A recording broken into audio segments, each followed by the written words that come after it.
Aron hingpit nga maandam silang tagsa-tagsang taha sa mabot nga eleksyon, mihimo kaganina ang mga otoridad og usa ka simulation exercise. Pamaagi kini pagsukod sa ilang kaandam.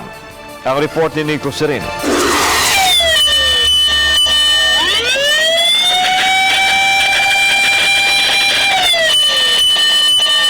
Daling miresponde kining fire truck sa Banilad, Mandaue sa alarma sa sunog kaganihang buntag.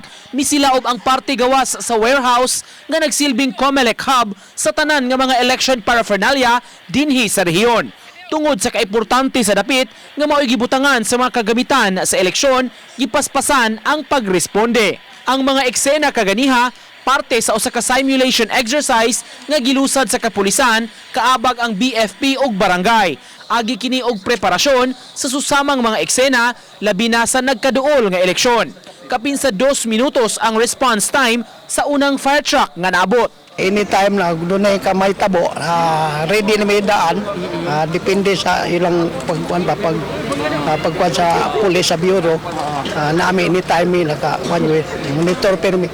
Kinahanglan quick report pag-inform sa fire. Anyway, kay na ang fire truck sa Barangay Banilad, naanap yung naka-ready siya. So kadag nanidiri ang COMELEC hub. Karong hapon, milusad sa bang MCPO og laing simulation exercise sa City Central School. Usa kini sa labing dakong polling place karong Mayo 13 nga mo-cater sa mga botante sa upat ka mga barangay. Matud sa kapulisan, importante nga mabansay ang ilang mga sakop ugaling dunay mahitabo. Mo ni ang mga ato ang gipili no gipang-identify nato ang mga posibleng mahitabo bati na mga panghitabo during sa upcoming election ang kini mga sunog. So mao na nga gipili nato ang mga eskwelahan kay mao mo gyud na naani na ang mga nagdagsa ang mga tao. And this is also to exercise nga unsaon jud response sa nagkalain mga ahensya ilabi na diri sa atong kapulisan. Uban ni Godfrey Relien, Nico Sereno, Balitang Bisdak.